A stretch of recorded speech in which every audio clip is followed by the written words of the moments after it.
दोस्तों, अब सिर्फ पेट्रोल, डीजल या सीएनजी ही नहीं, बल्कि ईवी गाड़ियों का द्वार भी अपने आखिरी पड़ाव की तरफ बढ़ता दिख रहा है। वजह? क्योंकि भारत की अपनी कंपनी टाटा ने ऐसा कमाल कर दिखाया है, जिसकी कल्पना ऑटोमोबाइल दुनिया ने कभी खुली आंखों से नहीं की थी। आज हालात ऐसे बन चुके हैं कि ग्लोबल ऑटो इंडस्ट्री की बड़ी-बड़ी कंपनियों के माथे पर पसीना आना तय है। टाटा ने जो कदम उठाया है, वह सीधे पूरे सिस्टम की नींव को हिला देने वाला है। आज जरा सोचिए, इलेक्ट्रिक गाड़ियों को चलाने के लिए दुनिया भर में अरबों रुपए बैटरियों, चार्जिंग नेटवर्क और महंगे इंफ्रास्ट्रक्चर पर खर्च हो रहे हैं। लेकिन इसी बीच भारत की टाटा ने बेहद शांत तरीके से एक ऐसा इंजन तैयार कर लिया है, जो सिर्फ पानी डालते ही उसी रफ्तार से दौड़ता है, जैसी रफ्तार किसी पेट्रोल से भरी स्पोर्ट्स कार की होती है। अब आपके दिमाग में सवाल आएगा कि भला पानी से गाड़ी कैसे एक चलेगी? दोस्तों, यहीं से इस खबर का सबसे चौंकाने वाला हिस्सा शुरू होता है। टाटा जिस तकनीक पर काम कर रही है, वह आम सोच से कई स्तर ऊपर की है। यह कोई देसी जुगाड़ या दिखावटी आइडिया नहीं, बल्कि एक पूरी तरह वैज्ञानिक और एडवांस सिस्टम है, जो पानी को तोड़कर उससे हाइड्रोजन और ऑक्सीजन अलग करता है और उसी प्रक्रिया से ऊर्जा पैदा करता है। दुनिया के कई ताकतवर देशों ने पानी से वाहन चलाने की कोशिश की, लेकिन नाकाम रहे। अमेरिका ने अरबों डॉलर झोंक दिए, चीन ने नकल पर नकल की, जापान ने सालों रिसर्च की, लेकिन अंत में सभी को पीछे हटना पड़ा। पर टाटा ने हार नहीं मानी, क्योंकि यहां बात जुगाड़ की नहीं, शुद्ध साइंस और असली टेक्नोलॉजी की है। और यही कारण है कि आज पूरी दुनिया हैरान है कि भारत ने इतनी बड़ी छलांग कैसे लगा ली। अब जरा इस इंजन की सादगी पर ध्यान दीजिए।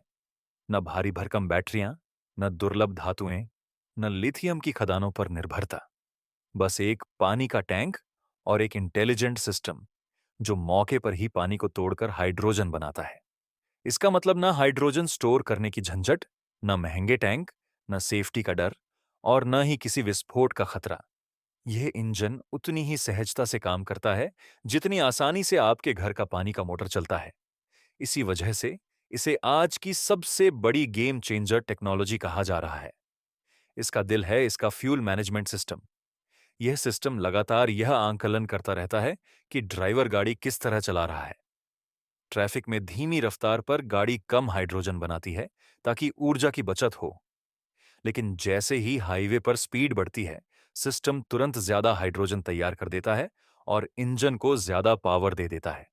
यानी गाड़ी खुद तय करती है कि उसे कितनी ताकत चाहिए, न ज्यादा न कम। यही स्मार्टनेस आज की ईवी गाड़ियों में नहीं मिलती, क्योंकि ईवी पूरी तरह बैटरी पर निर्भर होती है और बैटरी खत्म मतलब सफर खत्म। अब बात करते हैं सबसे बड़ी चुनौती, हीट मैनेजमेंट की। हाइड्रोजन जलने पर बहुत ज्यादा गर्मी पैदा होती है और इसी वजह से दुनिया अब तक इस तकनीक को संभाल नहीं पाई। लेकिन टाटा ने यहां 100 डिग्री सेल्सियस तक हीटिंग की भी कमाल कर दिया। इंजन में ऐसे कूलिंग चैनल डिजाइन किए गए हैं, जो जरूरत पड़ते ही पानी को कूलेंट की तरह इस्तेमाल करते हैं। यानी वही पानी जो फ्यूल बनाता है, वही इंजन को ठंडा भी रखता है। एक सिस्टम, दो काम। और इतना सुरक्षित कि तेज गर्मी में भी इंजन ओवरहीट नहीं होगा। अब एक और दिलचस्प बात सुनिए। पानी टूटने पर सिर्फ हाइड्रोजन ही नहीं, ऑक्सीजन भी निकलती है। जहां बाकी दुनिया ने इस ऑक्सीजन को नजरअंदाज किया, वहीं टाटा की रिसर्च टीम ने इसे इंजन के अंदर बेहतर क्लीन बर्निंग के लिए इस्तेमाल किया। नतीजा? कम प्रदूषण, साफ इंजन और कई बार एग्जॉस्ट से इतनी स्वच्छ हवा निकलती है कि लोग हैरान रह जाते हैं कि यह गाड़ी है या चलता फिरता एयर प्यूरिफायर। अब सोचिए, अगर यह तकनीक भारत में आम हो गई, तो सबसे पहले फायदा किसे होगा? ट्रक और बस ऑपरेटर्स को। आज ट्रांसपोर्ट सेक्टर अपनी कमाई का बड़ा हिस्सा डीजल में झोंक देता है। लेकिन जब वही वाहन पानी से चलने लगेंगे, तो माल ढुलाई सस्ती होगी, चीजें सस्ती होंगी और देश की अर्थव्यवस्था रफ्तार पकड़ लेगी। कई विदेशी एक्सपर्ट समझ ही नहीं पाएंगे कि भारत इतनी तेजी से आगे कैसे निकल गया। लेकिन यह इंजन सिर्फ टेक्नोलॉजी नहीं है, यह वैश्विक राजनीति को बदलने वाला हथियार है। आज तक भारत को तेल के लिए अमेरिका, सऊदी अरब और रूस जैसे देशों पर निर्भर रहना पड़ा। लेकिन जैसे ही पानी से चलने वाला इंजन मेनस्ट्रीम में आएगा, पूरी ऑयल मार्केट उलट जाएगी। क्योंकि तेल कितना भी कीमती क्यों ना हो, पानी से मुकाबला नहीं कर सकता। पानी हर घर, हर गांव, हर देश में मौजूद है। अब सबसे बड़ा झटका किसे लगेगा? चीन को। चीन की बैटरी इंडस्ट्री, ईवी मोटर्स और चार्जिंग इकोसिस्टम अरबों डॉलर कमाता है। लेकिन जैसे ही लोग देखेंगे कि पानी से चलने वाला सस्ता, सुरक्षित और दमदार इंजन मौजूद है, तो महंगी बैटरियों वाली ईवी कौन खरीदेगा?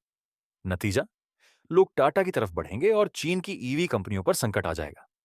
अमेरिका की हालत भी अलग नहीं होगी। वहां की ओनायल और ऑटो लॉबी दुनिया की सबसे ताकतवर मानी जाती है। लेकिन जब भारत की यह तकनीक सामने आएगी, तो उनकी पूरी रणनीति हिल जाएगी। इतिहास गवाह है कि जब भी तेल उद्योग को खतरा हुआ है, ऐसी तकनीकों को दबाने की कोशिश की गई है। स्टैनली मेयर का उदाहरण लोग आज भी देते हैं। लेकिन इस बार कहानी अलग है, क्योंकि यह कोई अकेला वैज्ञानिक नहीं, बल्कि टाटा जैसी विशाल कंपनी और पूरा भारत है। अब जरा इसके सबसे बड़े असर पर नजर डालिए। भारत हर साल लाखों करोड़ रुपए का तेल आयात करता है। लेकिन जब तेल की जरूरत ही नहीं रहेगी, तो वही पैसा सड़कें, अस्पताल, स्कूल और गांवों के विकास में लगेगा। महंगाई अपने आप नीचे आएगी, क्योंकि ट्रांसपोर्ट सस्ता हो जाएगा। शहरों में प्रदूषण कम होगा। दिल्ली जैसे शहरों में स्मॉग गायब होगा और लोग साफ हवा में सांस ले पाएंगे। गांवों में किसान डीजल छोड़कर पानी से चलने वाले पंप इस्तेमाल करेंगे। सिंचाई सस्ती होगी और पैदावार बढ़ेगी।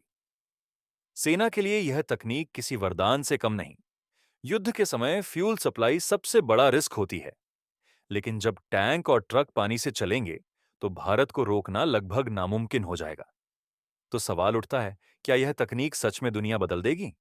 जवाब है हाँ, क्योंकि जिस सपने को दुनिया 100 साल से देख रही थी, उसे हकीकत भारत बना रहा है। अब सोचिए, वो दिन जब आप सिर्फ एक कैन पानी डालकर लंबी यात्रा पर निकलेंगे। न चार्जिंग स्टेशन की चिंता, न पेट्रोल पंप की लाइन, न बैटरी खत्म होने का डर। बस पानी डालो और चल पड़ो। यही भारत का भविष्य है। यही भारत की असली ताकत है। अब आपकी बारी है। आप क्या सोचते हैं? क्या पानी से चलने वाली यह क्रांति दुनिया का नक्शा बदल देगी? क्या टाटा साबित कर पाएगी कि भारत सिर्फ टेक्नोलॉजी खरीदता नहीं, बनाता भी है? अपनी राय कमेंट में जरूर लिखिए।